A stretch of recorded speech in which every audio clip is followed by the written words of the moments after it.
तारिक खान, मसला वो नहीं, मसला ये है कि इस तर्क में दम है कि अगर मायावती जी को डर था तो 19 में फिर अलायंस कैसे किया? अगर आप ये भी कहते 14 से लेके और 22 तक मायावती ने सुपारी ली भाजपा से सपा को खत्म करने की, तो फिर 19 में गठबंधन कैसे कर लिया? तब भी तो मुकदमे चल रहे थे। नहीं, ये बात नहीं, ऐसे डायरेक्टली नहीं कही जा सकती। देखिए, उनके एक्शन ऐसे रहते हैं जो इनडायरेक्ट, अप्रत्यक्ष रूप से कहीं ना कहीं बेनिफिट पहुंचाते हैं।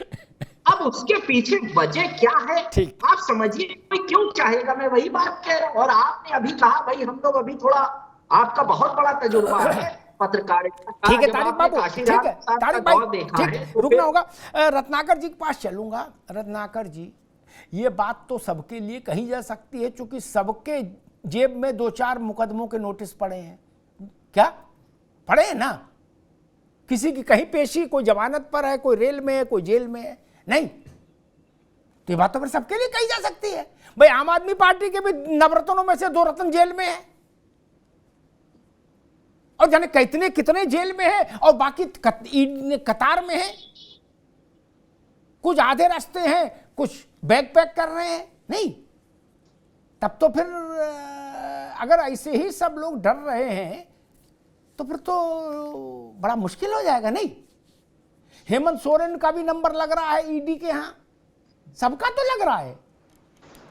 तब क्या होगा रत्नाकर जी? राहुल जी खुद जमानत पर हैं। हाँ जी अमिताभ जी, मैंने अपना शुरुआती स्टेटमेंट में ही कहा था कि मायावती जी उम्र के इस पड़ाव पे हैं जो जेल जाना पसंद नहीं करेंगे।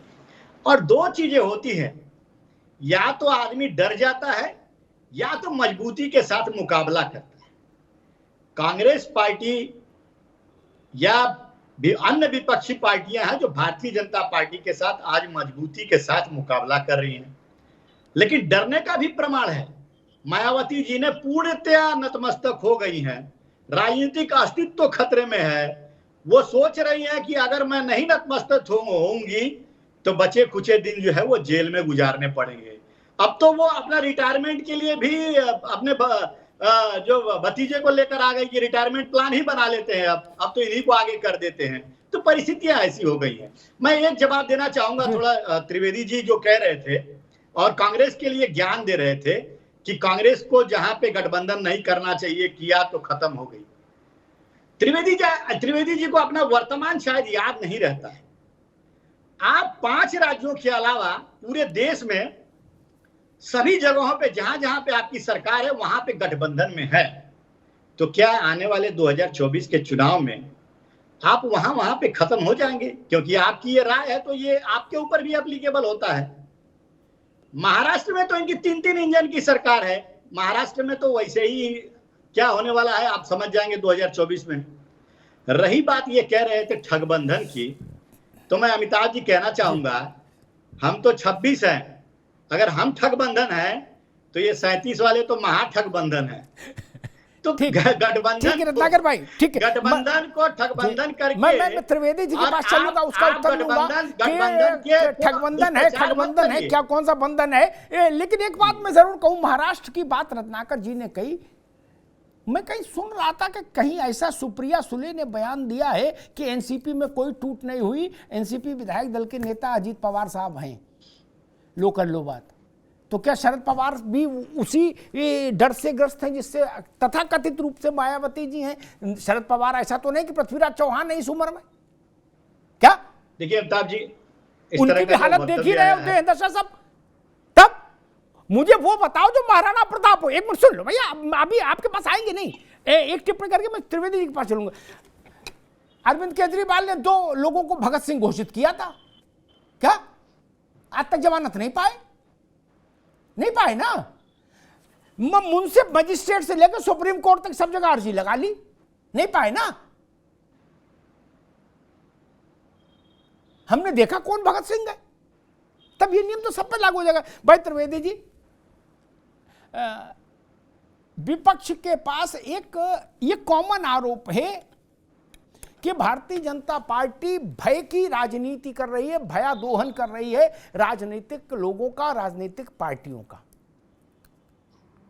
इसलिए जो जो लोग जेल जाने से डर रहे हैं, और भाई ये भी हो सकता है कि रत्नाकर जी ऐसी बात कह के बाकी को जेल भिजवा दें और प्रवोक करके, जैसे अरविंद केजरीवाल ने प्रवोक करके कि हिम्मत हो तो मनीष को कुछ करके देखे सरकार। मनीष जी गए तब से बाहर ही नहीं आए, बोले सत्येंद्र जैन का कुछ बिगाड़ के देखे, सब कागज ओके हैं। वो गए, गरीब कहाँ गए पता ही नहीं लगा। क्या उनकी फिजियोथेरेपी ऐसी हुई कि काम ही लग गया।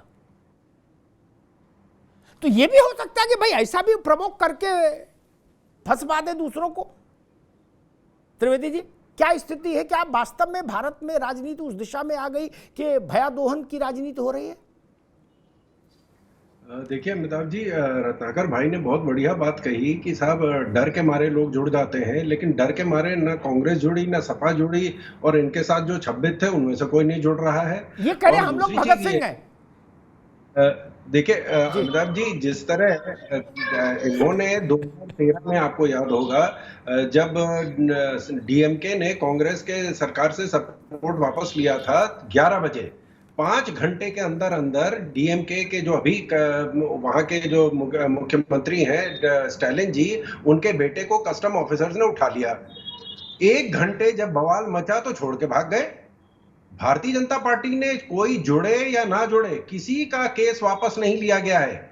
जो कार्यवाही है वैसे ही चल रही है। जो इनके खिलाफ, जो बहन जी के खिलाफ केस है वो चल रहे हैं, जो मुलायम सिंह जी और उनके खानदान के खिलाफ केस है वो चल रहे हैं, लालू जी के केस वैसे ही चल रहे हैं। किसी का कोई केस वापस नहीं लिया गया है। और जिन जिन लोगों ने एड़ी चोटी का जोर लगा लिया, जैसे भी आपने कहा कि हमारे जो ईमानदार मुख्यमंत्री हैं, उन्होंने सुप्रीम कोर्ट तक जितने पूरे सारी ताकत झोंक दी उन्होंने, दिल्ली की जनता का पैसा भी लगाए वकालत में उन्होंने, उसके बाद भी वहीं के वहीं रहे।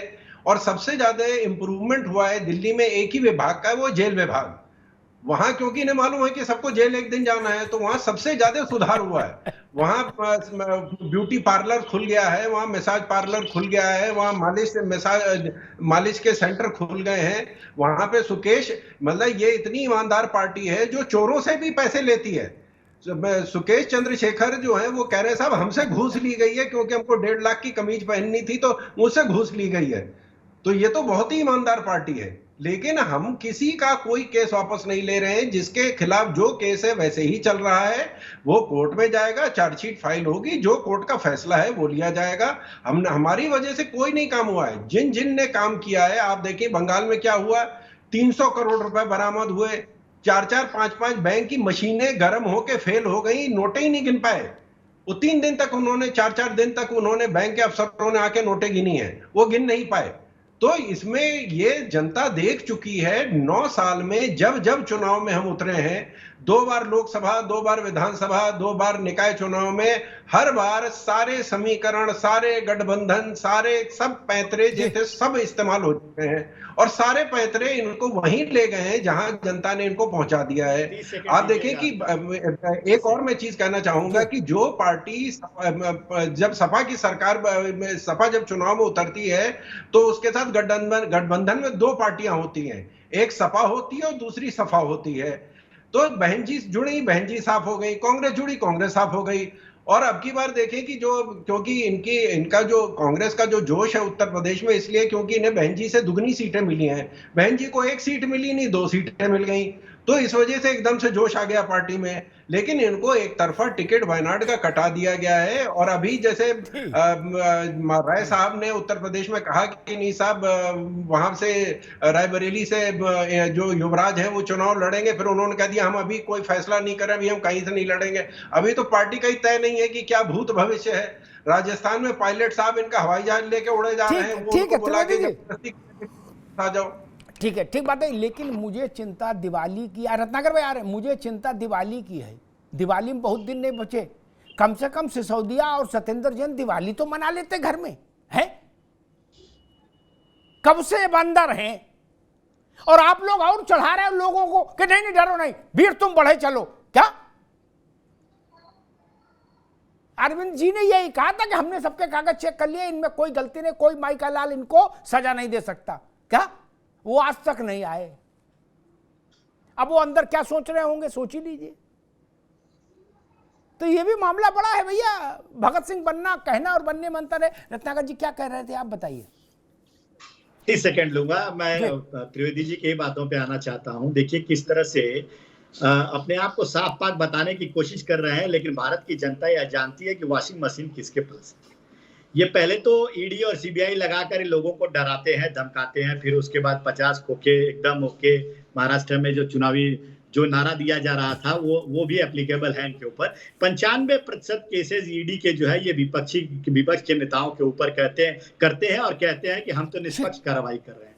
अब शिंदे गुट पे मैं पूछना चाहूंगा, अमिताभ जी इनसे यहीं बैठे हैं, शिंदे गुट के 16 विधायकों के ऊपर ईडी की और सीबीआई की जांच बैठाई गई थी। आज क्या हुआ उसके बाद? जब इनके साथ आ गए तो क्या वो सारे केसेस खत्म हो गए? प्रधानमंत्री जी आरोप लगाते हैं 71,000 करोड़ कह रहे ना कोई केस विड्रॉ नहीं हुआ, कह तो रहे कोई केस विड्रॉ नहीं हुआ। हाँ नहीं, जब आरोप प्रधानमंत्री जी स्वयं लगाते हैं तो उस समय क्या आरोप ये झूठ बोल रहे थे? तभी 71,000 करोड़ का आरोप लगा रहे थे, झूठ बोल रहे थे। उप मुख्यमंत्री बना देते हैं इनको। एक बार रुकना होगा, मैं एक बात नहीं समझ रत्नाकर जी आगे बात मैं तारिक खान से एक्सप्रेशन लूंगा। तारिक खान विपक्ष के नेताओं ने एक मिनट अभी रुकिए, एक बात बड़ी कॉमन है, हमको ईडी से डराते हैं, जैसे नहीं छोटे बच्चे कहते हैं हमको भूत से डराते हैं, जब बच्चे छोटे होते हैं। कोई कहता है हमको पुलिस से डराते हैं, कोई कहता है इनकम टैक्स से, कोई कहता सेल टैक्स से, कोई कहता वेल्थ टैक्स से। क्या जो लोग डरपोक है उनकी एक लिस्ट बना लो, उन सबको आश्रम भिजवाओ, हरिभजन करे। काय को राजनीति करते? डॉक्टर ने बताया राजनीति करें। जिनके पास इतना कमजोर ईमान है, जितनी कमजोर हैसियत है, वो क्यों राजनीति करना चाहते हैं? कर नहीं तो डर नहीं। तारिक खान काय की समस्या? ईडी हो चाहे ईडी के पिताजी हो, कर नहीं तो डर नहीं, क्या समस्या है? क्यों रोज एक ही रोना, हर दिन नेता एक ही बात कर रहा, हमको ईडी वाले डरा रहे। अरे भाई साहब आपने कुछ किया नहीं, ईडी नहीं, ईडी के पिताजी आ जाए, आपका क्या बिगाड़ेंगे? कन्विक्शन रेट तारिक खान, अमिताभ जी अभी रुकना देखिए इसमें देखिए मुलायम सिंह यादव साहब के खिलाफ और अखिलेश साहब के खिलाफ कोई मामला नहीं है। 2013 में ही आप जानते होंगे सीबीआई ने मामला बंद कर दिया। 19 में भी उसके लिए एप्लीकेशन दी गई। इस तरीके का कोई भी मामला मायावती के खिलाफ है, ताज कॉरिडोर और एनआरएचएम, उनके खिलाफ मामले की अभी रिपोर्ट कहां पर है वो आप ज्यादा बेहतर जानते होंगे, लेकिन हमारे नेता के ऊपर इस तरीके के कोई भी मामले नहीं है।